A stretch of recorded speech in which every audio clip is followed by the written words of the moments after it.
السلام علیکم ناظرین، آج ہم بات کرتے ہیں کیپسول فنگون کے بارے میں۔ ہم جانیں گے کیپسول فنگون کا فارمولا، کون سی بیماری کے لیے، کب اور کیسے استعمال کرنا ہے، یہ سب ہم جانتے ہیں اسی ویڈیو میں۔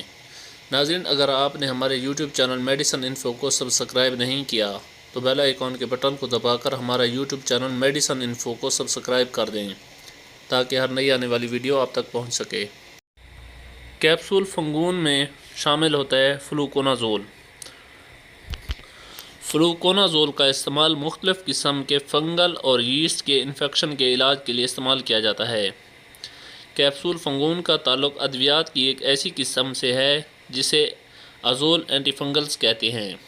یہ فنگس کی مخصوص اقسام کی نشو و نما کو روکنے کا کام کرتا ہے۔ اب بات کرتے ہیں کہ کیپسول فنگون کو کون کون سی بیماریوں کے لیے استعمال کیا جاتا ہے، تو ذکر کرتے ہیں ان بیماریوں کا۔ اوروفرنگل کینیڈیاسس۔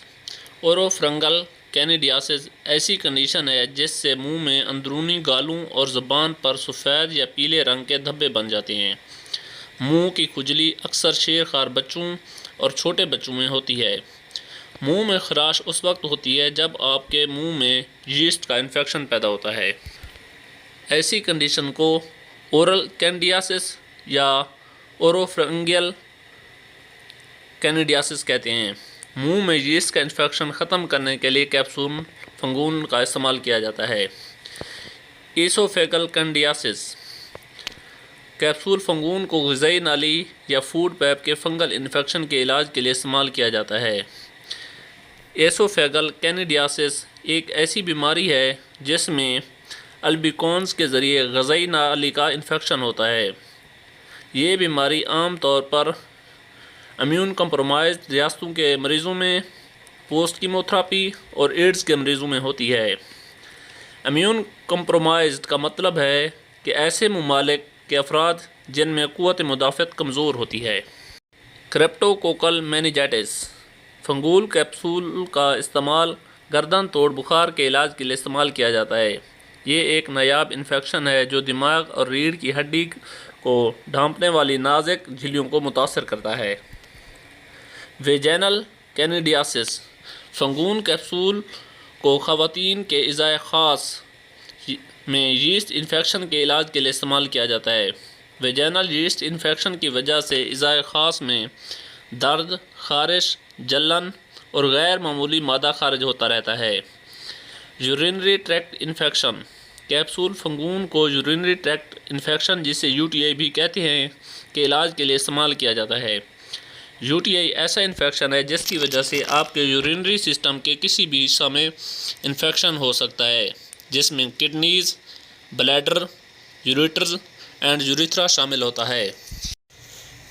پیریٹونائٹس۔ کیپسول فنگون کا استعمال فنگل انفیکشن کے علاج کے لیے استعمال کیا جاتا ہے جو پیریٹونیم کی سوزش کا سبب بنتا ہے۔ پیریٹونیم ٹشوز کی ایک پتلی تہہ ہے جو پیٹ کے اندر موجود اعضاء کو ڈھانپتی ہے۔ کینڈیڈیمیا۔ کینڈیڈیمیا ایک ایسی حالت ہے جس میں کینڈیا فنگس خون کے دھارے میں داخل ہوتا ہے اور خون سے آنکھوں، گردن، جگر اور دماغ تک جارحانہ کینڈیڈیمیا کا باعث بنتی ہے۔ کینڈیڈیمیا کی علامات میں بخار اور سردی لگنا شامل ہے جو اینٹی بائیوٹک سے بہتر نہیں ہوتا۔ کینڈیڈیمیا سیپٹک جھٹکا کا سبب بن سکتا ہے جس کی وجہ سے بلڈ پریشر لو، ہارٹ بیٹ میں اضافہ اور سانس پھول جاتا ہے۔ اس دوا کا اثر استعمال کے 1 سے 2 گھنٹے میں دیکھا جا سکتا ہے۔ یہ دوا پریگننسی سیف نہیں ہے، اسے دوران حمل استعمال نہیں کیا جا سکتا۔ چھاتی کا دودھ پلانے والی خواتین بھی اس دوا کو استعمال نہیں کر سکتی کیونکہ اس کا اثر چھاتی کے دودھ میں شامل ہوتا ہے جس کی وجہ سے دودھ پینے والا بچہ متاثر ہو سکتا ہے۔ فنگون کیپسول کے استعمال سے سر میں درد، متلی، الٹی، پیٹ میں درد، ڈائریا، جلد پہ دھبے بن سکتے ہیں۔ کیپسول فنگون کی ڈوز آپ کی طبی حالت اور آپ کے جسم کے وزن کے مطابق منحصر کرتی ہے اور آپ کا ڈاکٹر ہی اس کی ڈوز بہتر ایڈوائز کر سکتی ہے۔ عموماً کیپسول فنگون کو ہفتے میں 1 بار یا ہر تیسرے دن ایک استعمال کروایا جا سکتا ہے۔ یہ ڈاکٹر کی ایڈوائز کے مطابق ہی تجویز کی جا سکتی ہے اس کی خوراک۔